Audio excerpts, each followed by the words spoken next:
Voilà quasiment 5 semaines que nous vivons une situation exceptionnelle et c'est le 7e dimanche où nous nous retrouvons sans le culte qui réunit habituellement notre communauté du littoral. Mais par les moyens de communication qui ont changé notre monde depuis quelques années, il nous est offert aujourd'hui de nous retrouver en direct. Et je crois que nous l'apprécions tous. Nous ne pourrons pas communiquer comme nous en avons l'habitude, intervenir dans le culte et encore moins nous faire la bise, mais de toute façon c'est interdit aujourd'hui. Mais je suis certain que c'est avec une joie profonde que nous nous retrouvons maintenant pour ce temps de prière et de méditation. Ainsi, à l'Église de Dieu, dispersée sur toute la terre, à celles et ceux qui invoquent le nom du Seigneur Jésus-Christ, à vous toutes et vous tous, ici rassemblés par le moyen de la technique, grâce et paix de la part de Dieu notre Père et de Jésus-Christ notre Sauveur. Ô Dieu notre Père, tu nous invites à entrer dans ton royaume. Tu nous appelles, tu nous pardonnes, tu nous transformes et tu fais de nous le sel de la terre. Par ta puissance et par ta grâce, nous devenons des enfants de lumière. Oui, nous le savons bien, de toi, nous recevons toutes choses. Nous glorifions et acclamons tous ensemble d'un seul cœur ton nom adorable et splendide. Père, Fils et Saint-Esprit, maintenant et toujours, et au siècle des siècles. Amen.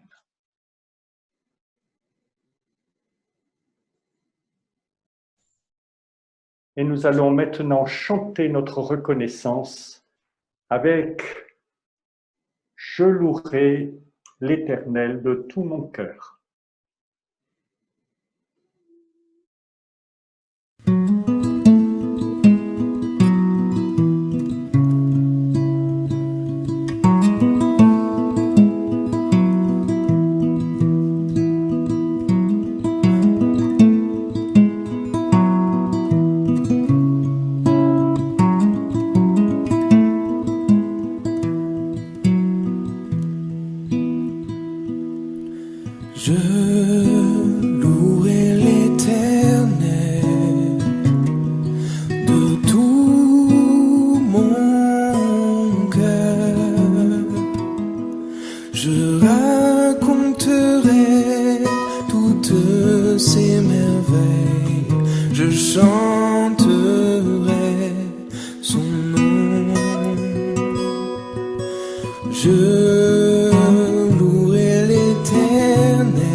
Poussez vers l'Éternel des cris de joie, vous tous, habitants de la terre.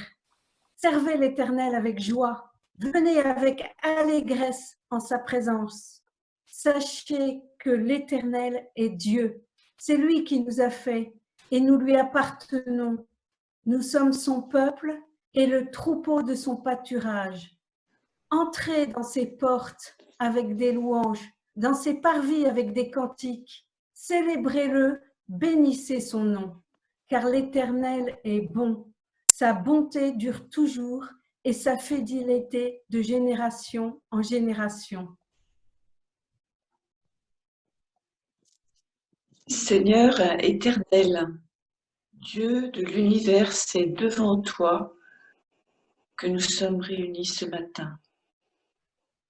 Nous ne sommes pas chacun chez nous, mais tous ensemble avec toi. Et nous sommes vraiment heureux d'être ensemble avec toi. Nous sommes ton peuple parce que tu l'as voulu ainsi. Merci parce que tu ne nous as pas abandonnés. Merci pour l'amour que tu ne cesses de manifester envers nous. Nous ne te dirons jamais assez notre reconnaissance. Nous proclamons que tu es notre Père bien-aimé. Nous sommes tes enfants, nous le proclamons. Et tu nous aimes. Merci notre Dieu pour la splendide création dans laquelle tu nous as placés. Merci pour ton immense patience envers nous. Car malgré notre ingratitude, tu ne cesses pas de nous accueillir à toi. Merci pour Jésus, il est notre frère, notre maître, notre Seigneur. Tu nous l'as envoyé, il nous rassemble. Gloire à toi, Père, gloire à Jésus. Merci pour l'Esprit Saint qui nous connecte à toi et qui nous connecte tous. Oui, c'est vrai, là où 2 ou 3 sont ensemble en mon nom, je suis présent au milieu d'eux. Tu es présent au milieu de nous. Même si tu n'apparais pas sur nos écrans, tu es là, présent avec nous. Et nous sommes vraiment heureux que tu sois là. Merci, merci Seigneur pour ta présence qui nous comble de joie. Merci Seigneur. Nous voulons lever les mains vers toi et proclamer que tu es notre Seigneur. Nous n'en voulons pas d'autre que toi. À toi.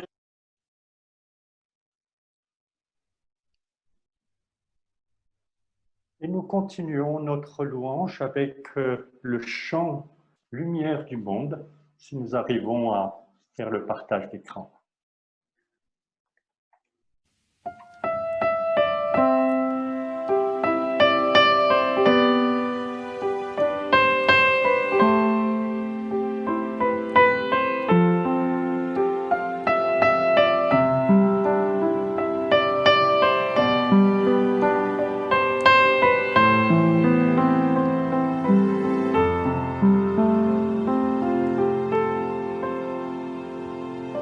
Lumière du monde venue dans l'obscurité, tu m'ouvres les yeux et je vois tant de beauté que mon cœur ému t'adore. Je sais que ma vie est en toi.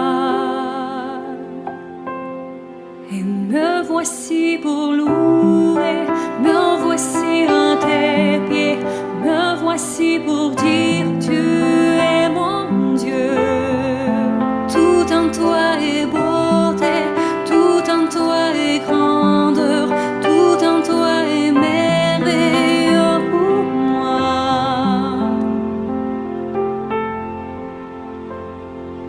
Roi éternel, élevé au-dessus de tout, ta gloire resplendit dans le ciel.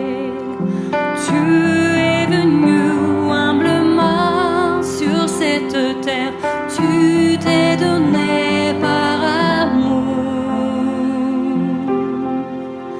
Me voici pour louer, me voici à tes pieds, me voici pour dire tu es mon Dieu. Car tout en toi est beauté, tout en toi est grandeur, tout en toi est merveilleux pour moi.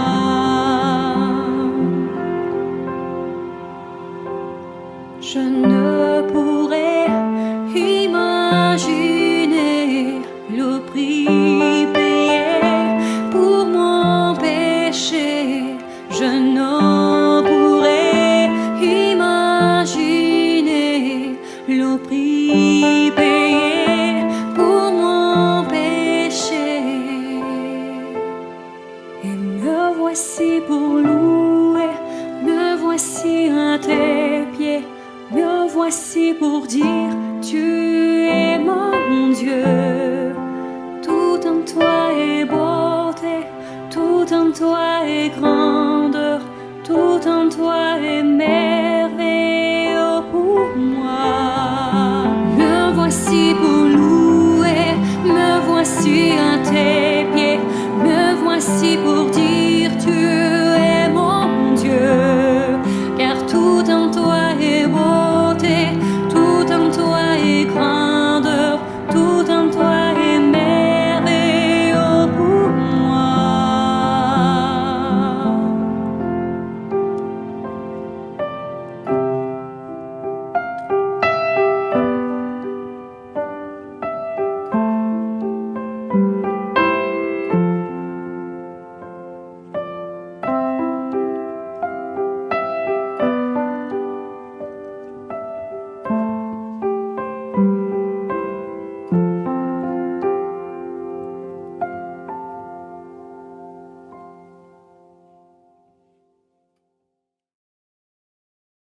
À la suite de ce chant, nous continuons à nous venir devant Dieu avec Cécile. Avec Philippiens 2, 12, 16. Voici ce qu'écrivait Paul aux chrétiens de la ville de Philippe. Mettez en œuvre votre salut avec crainte et profond respect. En effet, c'est Dieu qui produit en vous le vouloir et le faire pour son projet bienveillant. Faites tout sans murmure ni contestation, afin d'être irréprochables et purs. Des enfants de Dieu sans défaut, au milieu de gens sans repère. C'est comme des flambeaux dans le monde que vous brillez parmi eux en portant la parole qui donne la vie.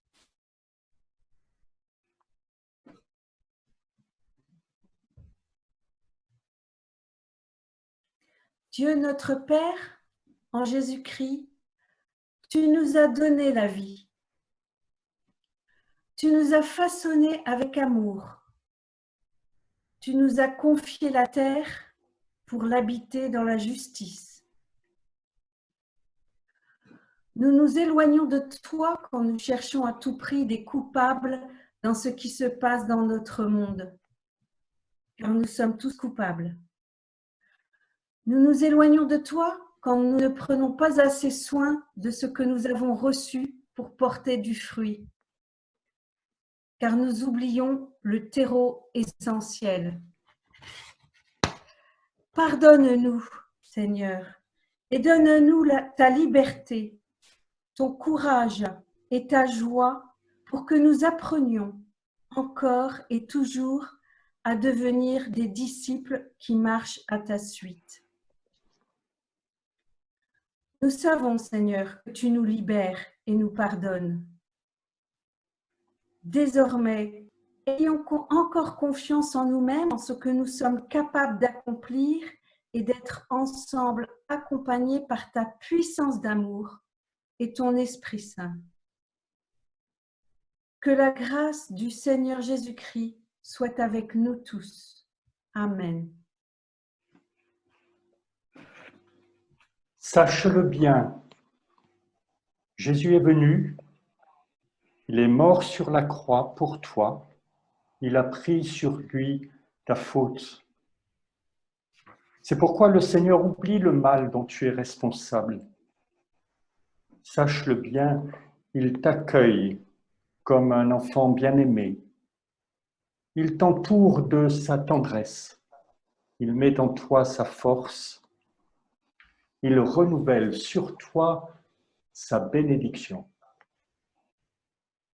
Oui, Seigneur, tu m'as aimé. Nous prenons ce chant tous ensemble.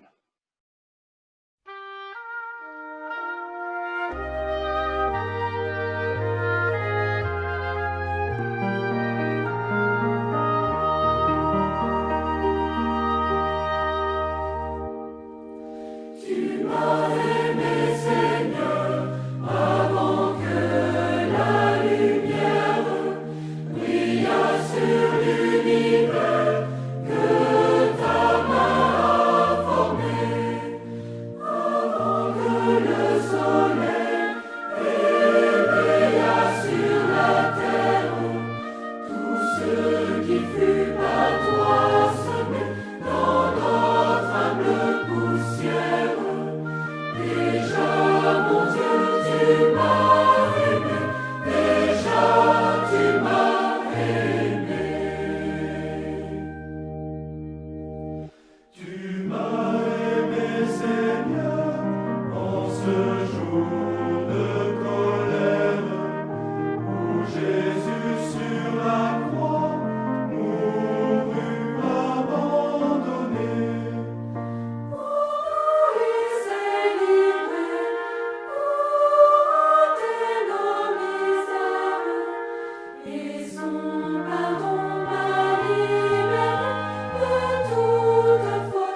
Ô notre Dieu, qui nous donne la paix et la joie, par Jésus-Christ, nous te bénissons et nous te louons, car tu t'es rendu proche de chacun de nous.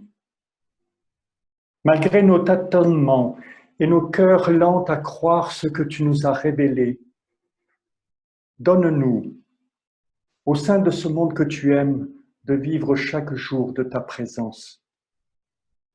Et comme tu en as fait la promesse que ta parole, agissant en nous, ne retourne pas à toi sans effet, sans avoir suscité la justice et la compréhension, la paix et la joie de ton royaume.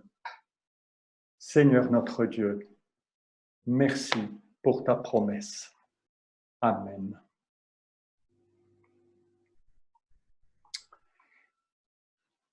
Et pour accompagner notre méditation et nous nourrir de la parole, je vous propose aujourd'hui de lire dans l'évangile de Luc, au chapitre 13, les versets 1 à 9. À ce moment-là, quelques personnes qui se trouvaient là racontèrent à Jésus ce qui était arrivé à des Galiléens, dont Pilate avait mélangé le sang avec celui de leur sacrifice. Jésus leur répondit, « Pensez-vous que ces Galiléens étaient de plus grands pécheurs que tous les autres Galiléens parce qu'ils ont subi un tel sort? Non, je vous le dis. Mais si vous ne changez pas d'attitude, vous périrez tous de même. Ou bien ces 18 personnes sur qui la tour de Siloé est tombée et qu'elle a tué, pensez-vous qu'elles étaient plus coupables que tous les autres habitants de Jérusalem? Non, je vous le dis. Mais si vous ne changez pas d'attitude, vous périrez tous de même. Il dit aussi cette parabole.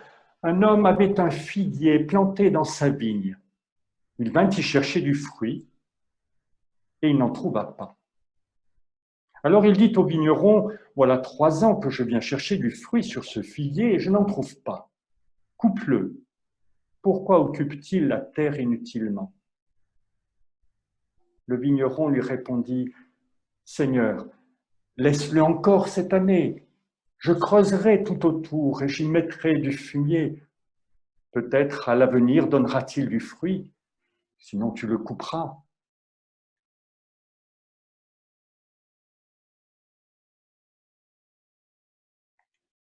Voici donc ce passage d'évangile, assez abrupt, il faut le dire. Mais nous percevrons tous que nous vivons une période hors norme ces temps-ci. Certes, les épidémies ont toujours fait partie de l'histoire des hommes, mais par le fait même de la mondialisation, celle-ci marque les esprits, même si elle n'est pas la plus meurtrière qui soit arrivée. Il est frappant de voir que de multiples voix s'élèvent aujourd'hui pour demander un changement profond de la vie de nos sociétés occidentales. J'en veux pour preuve ce mouvement intitulé « Inventons le monde d'après » qui écrit ces mots. La crise mondiale liée au Covid-19 est un choc et une épreuve pour toute l'humanité, notamment pour les plus vulnérables. Elle ébranle nos codes, nos habitudes, nos liens sociaux, notre économie, notre environnement et tout notre quotidien. Cette crise va au-delà de l'urgence sanitaire planétaire. Elle révèle aussi les limites de nos différents modèles de pensée et du fonctionnement de toutes nos sociétés.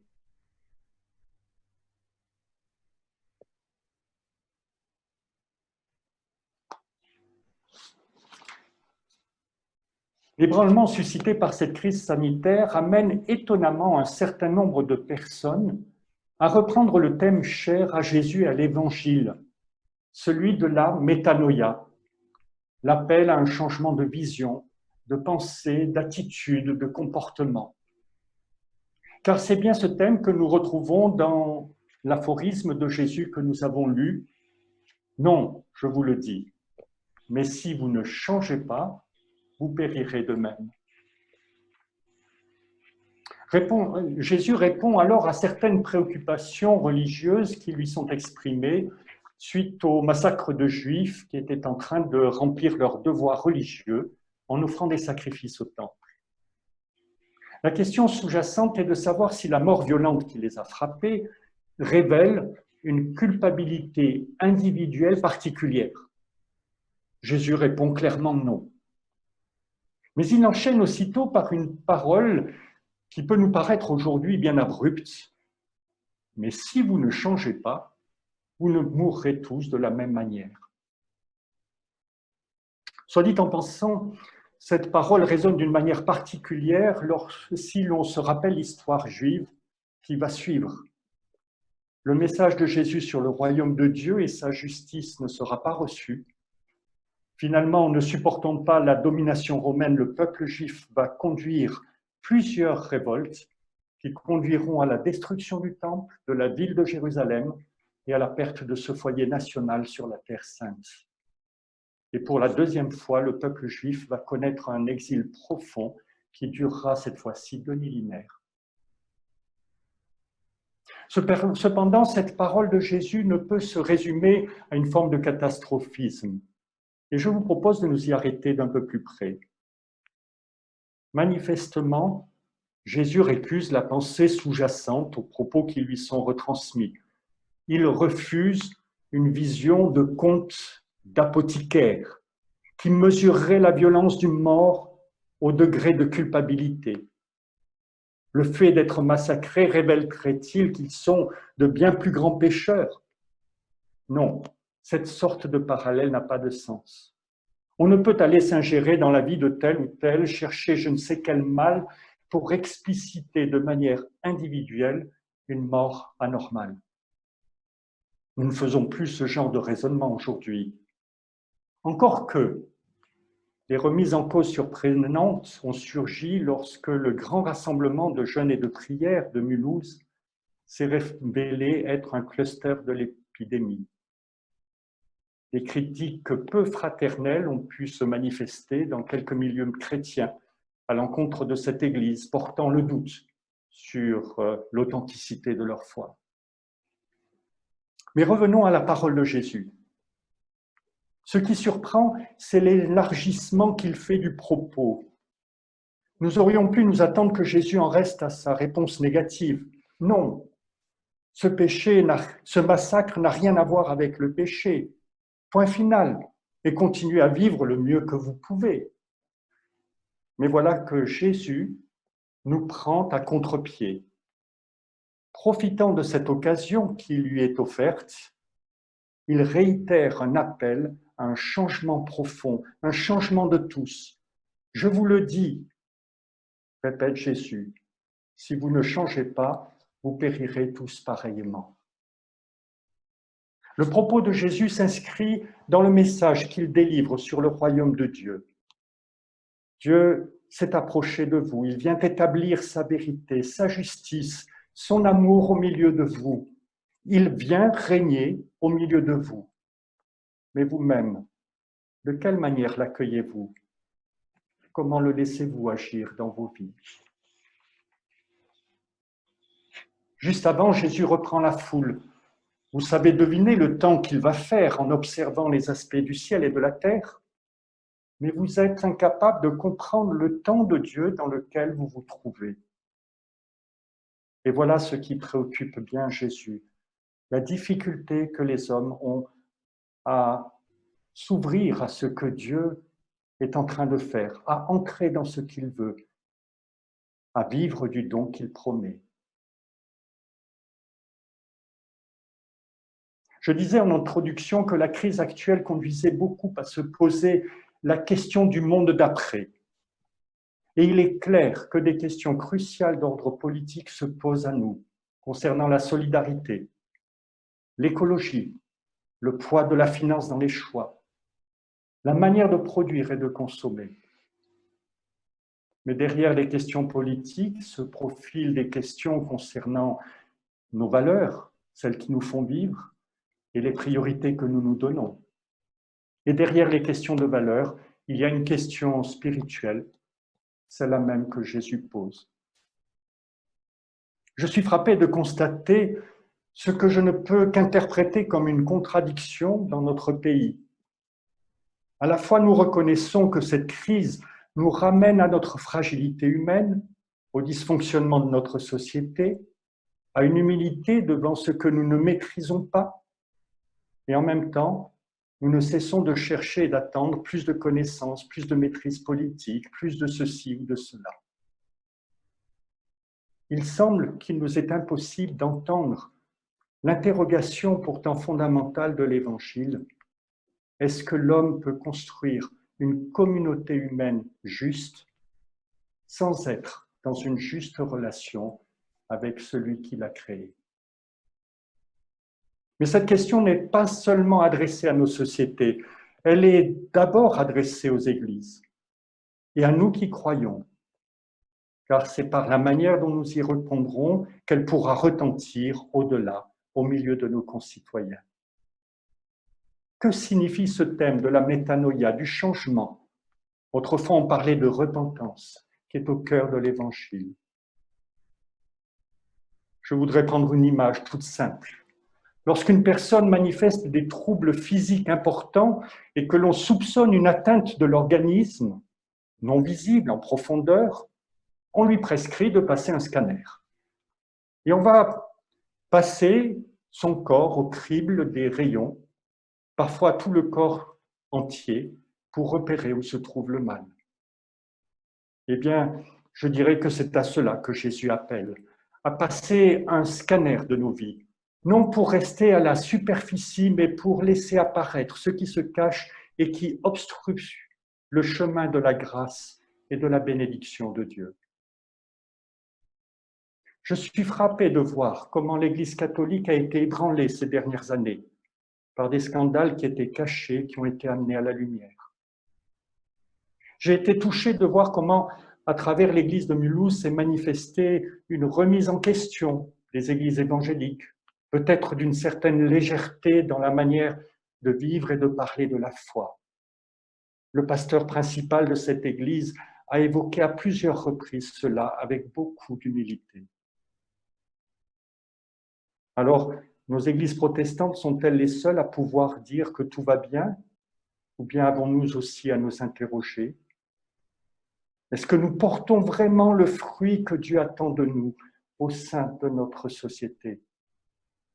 Qu'est-ce que cela signifie de permettre à Dieu de régner dans notre vie personnelle, au sein d'une communauté locale? Quel est donc ce règne si particulier qui ne ressemble à aucun règne humain? Comment ce règne s'établit-il sur nous? Et si cette période particulière nous était donnée pour que nous passions chacun par un scanner spirituel? La parole de Jésus, je disais, paraît dure et abrupte.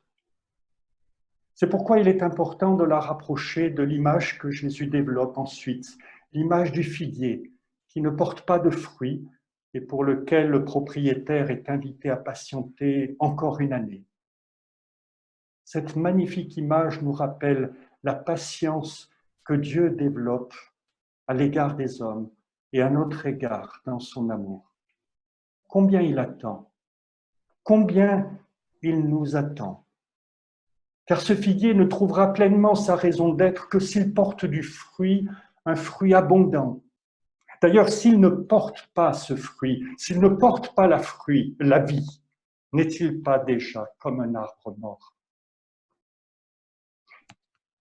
J'ai cette conviction que les temps si particuliers que nous vivons sont là pour nous conduire à porter plus de fruits. Le Seigneur désire que nous manifestions d'une manière plus authentique sa présence, la vérité de son amour, la puissance qu'il met en œuvre pour relever ceux qui sont courbés, voire écrasés par la vie. À l'instar de cette femme âgée que Jésus guérit le jour du sabbat, comme cela est écrit dans les versets qui suivent le texte que nous avons lu. Oui, je ne sais ce qu'il en est pour vous, mais ce que je peux dire, c'est que au début de ce confinement, c'est cet appel de Jésus que j'ai entendu pour ma propre vie en premier lieu. Amen.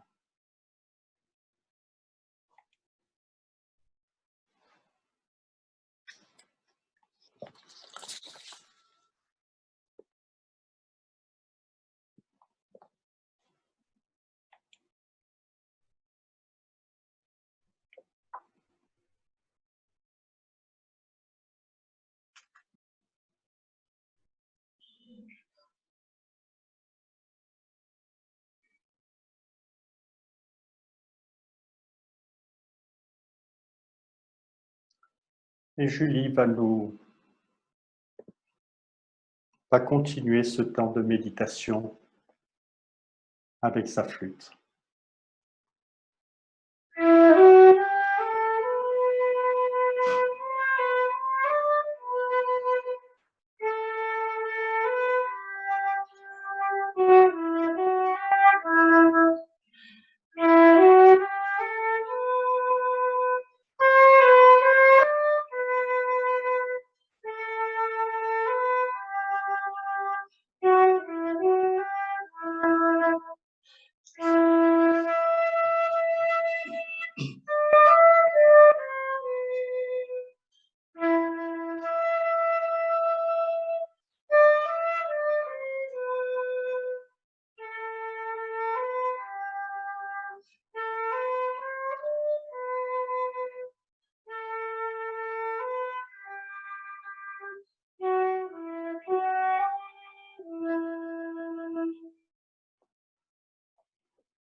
Et je vous invite à la prière les uns pour les autres, avec Gaëta.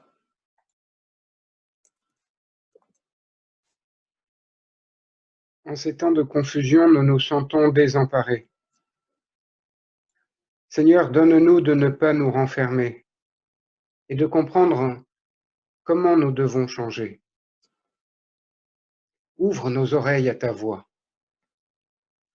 Conduis-nous, Seigneur, sur un chemin de vérité. Regarde avec bienveillance nos dirigeants, nos soignants et ceux qui travaillent davantage aujourd'hui. Envoie sur eux et sur nous tous ton esprit de sagesse et d'intelligence, de conseil et de force, pour que nous restions attentifs les uns aux autres. Seigneur, nous te confions les enfants, les hommes et les femmes qui souffrent de la faim. Nous te confions ceux qui souffrent de maladies connues depuis longtemps. Aide-nous à être présents auprès d'eux. Nous voulons agir pour que ton règne vienne. Père, souviens-toi de tes enfants persécutés. Oui, Seigneur, tu es notre berger. Délivre-nous du mal et donne-nous de nous aimer les uns les autres comme tu nous aimes. Amen.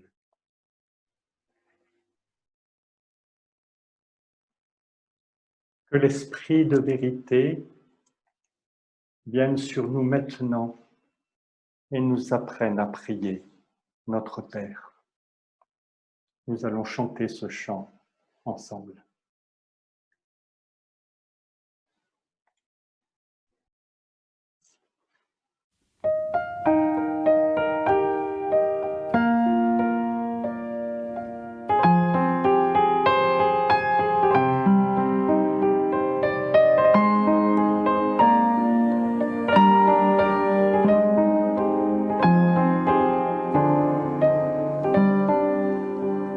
Que l'esprit de vérité vienne sur nous maintenant pour que nous puissions te ressembler et savoir prier.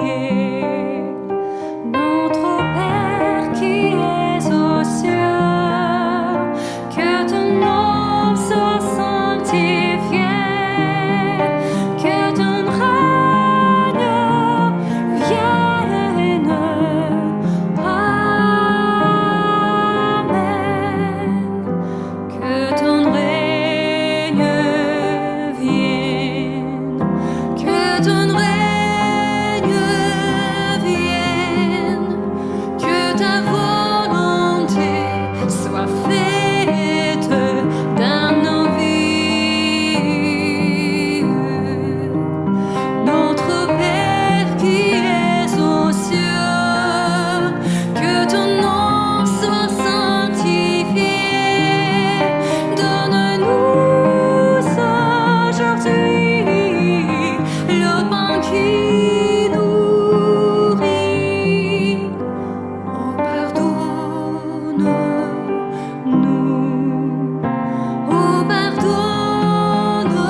Voilà donc quelques annonces. Je voudrais remercier tout particulièrement ceux qui ont préparé ce culte avec moi.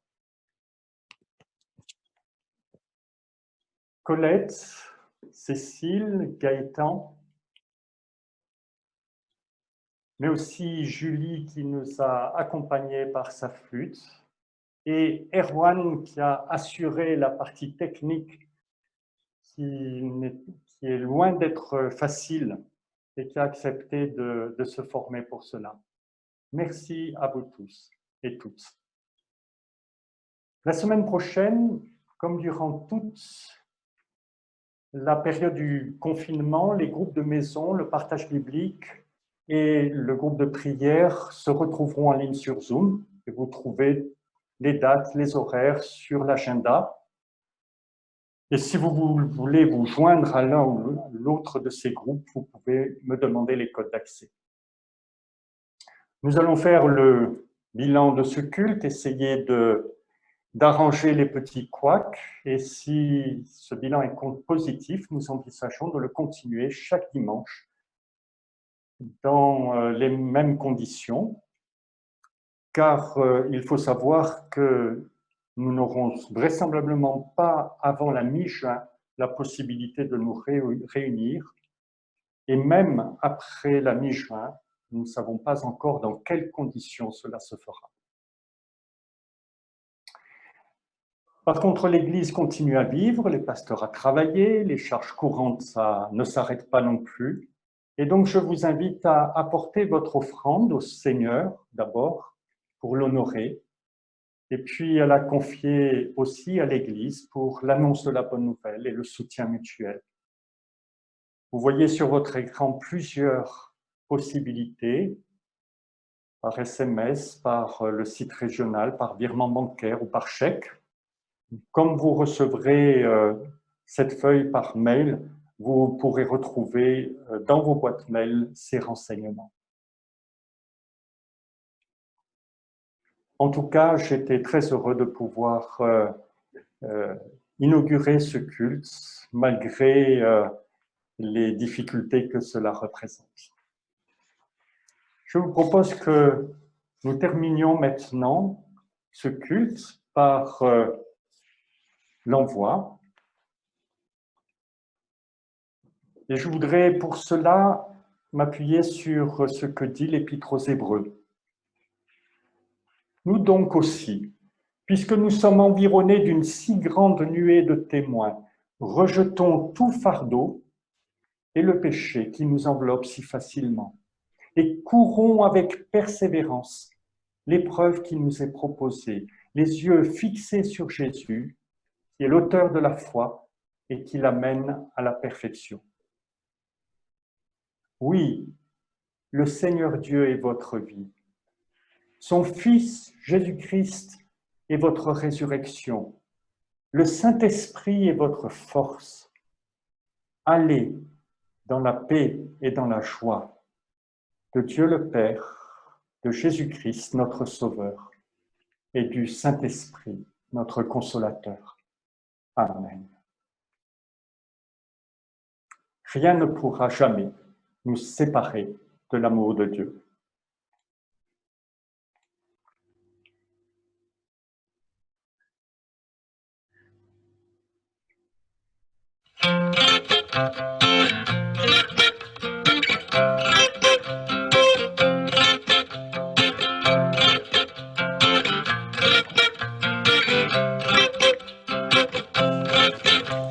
Rien ne pourra jamais nous séparer de l'amour donné. Rien ne pourra jamais nous priver de la liberté.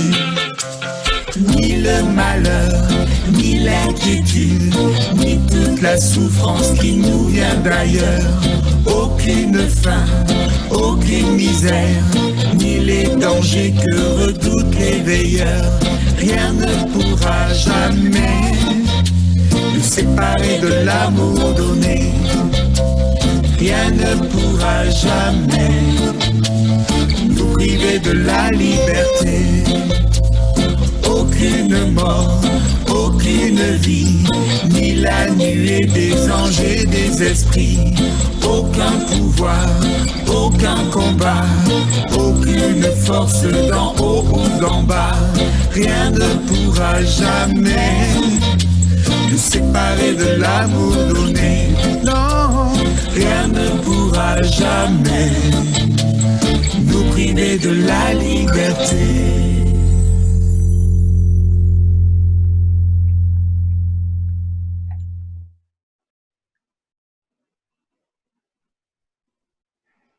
Et voilà, chers frères et sœurs, c'est la fin de ce culte et Erwan va vous rendre la parole, remettre vos micros et nous pouvons avoir encore un petit échange, un temps d'échange les uns avec les autres. Merci pour votre participation et pour cette communion vécue ensemble ce matin.